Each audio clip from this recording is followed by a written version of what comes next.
Hi, welcome to the Clarion Energy News Studio here in Nairobi. Joining me is Tobias, and we're going to be talking about mini-grid development. Welcome, Tobias. Thank you for having me, Nicolette. Tobias, you were on a panel discussion and looking at the viability of mini-grids. What was the key takeaway for you? So it was a very dynamic discussion we had yesterday, which was quite interesting, with a number of players from mini-grid developers and the Mini-Grid Development Association of Africa. And it's great to see that this industry is really growing. It's maturing after years of piloting.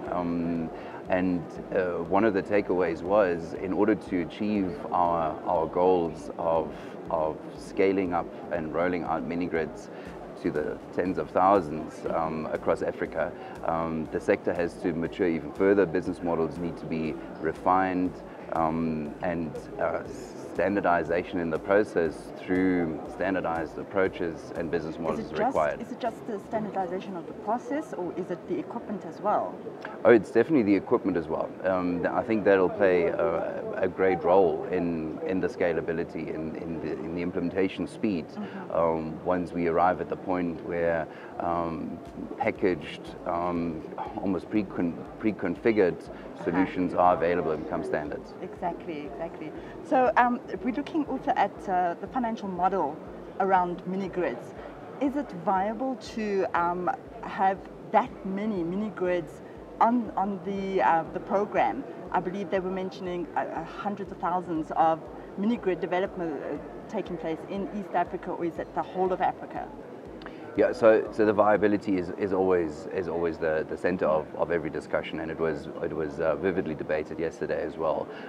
Which role do subsidies play? Where does the tariff structure have to arrive at?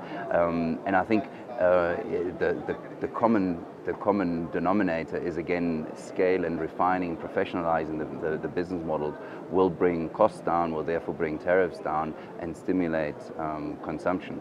So it all centers around that's consensus as well, a productive use of electricity, and innovative business model and financing models. And again, that's where equipment can play a role, where standardized equipment packages with a long lifetime can actually become part of the financing solution through asset financing models and so on. So I think we'll see a lot of innovation in that space. That's fantastic. And is there any particular size for a mini-grid that we should be looking at, or is this a completely scalable project? The definition of a mini-grid is somewhat fluid, and I don't think there's a one-size-fits-all, but I think we'll see a standardization also in terms of what standard packages, so to say, would be the most or the fastest roller, so to say. But modularity is key. What is the right size for a mini-grid today will probably be too small in 5 years' time, so the capacity has to grow with its demand. The mini-grid is the way to go. Thank you so much for sharing that with us. Thank you. For more industry-related content, follow the on-screen address. Thank you for watching.